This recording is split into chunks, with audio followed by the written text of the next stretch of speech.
మహాశక్తి స్వరూపిణి రాబోయే ముప్పును ముందుగానే పసికెట్టే మహామాన్విత అమ్మవారు నేపాల్లోని ప్రసిద్ధి పాలంచోక్ భగవతి ఆలయంలో చోటు చేసుకున్న ఈ అద్భుత ఘట్టం ఇప్పుడు ప్రపంచవ్యాప్తంగా చర్చనీయాంశమవుతోంది. నేపాల్పై విరుచుకుపడిన వినాశకర రసువా వరదలకు సరిగ్గా 2 రోజుల క్రితమే ఓ ఆశ్చర్యకరమైన సంకేతం వెలుగులోకి వచ్చింది. ఆలయంలోని పాలంచోక్ భగవతి అమ్మవారి విగ్రహానికి హఠాత్తుగా చెమటలు పట్టడం ప్రారంభమైంది. స్థానిక సాంప్రదాయం ప్రకారం అమ్మవారి విగ్రహానికి చెమటలు పట్టడం అనేది ఏదో ఒక పెద్ద విపత్తు లేదా అరిష్టానికి సంకేతంగా భావిస్తారు. ఈ వార్త వెలువడిన సరిగ్గా 2 రోజులకే అంటే ఈ నెల 27న ఉదయం నేపాల్లోని రసువా ప్రాంతాన్ని వరదలు ఊడ్చేశాయి.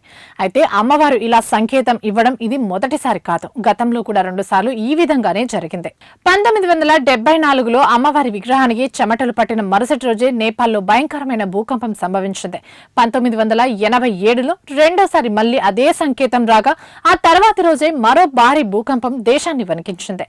ఇప్పుడు మూడోసారి రసువా వరదలకు ముందు అమ్మవారు సరిగ్గా అదే రకమైన హెచ్చరిక సంకేతాన్ని ఇచ్చారని స్థానికులు భక్తులు దృఢంగా నమ్ముతున్నారు. వేల ఏళ్లుగా వస్తున్న ఈ నమ్మకం వెనుక విగ్రహం అమర్చిన రాయి, ఉష్ణోగ్రత లేదా తేమలో వచ్చే మార్పుల వల్ల చెమటలు పడుతున్నాయని శాస్త్రీయ వివరణ కూడా ఇచ్చేందుకు అవకాశం ఉండవచ్చు. కానీ విగ్రహానికి చెమటలు పట్టిన మరుసటి రోజా లేదా 2 రోజుల వ్యవధిలోనే భారీ విపత్తులు సంభవించి తీరడం వెనుక ఉన్న ఆ దైవిక శక్తిని నిరాకరించలేమని భక్తులు అంటున్నారు.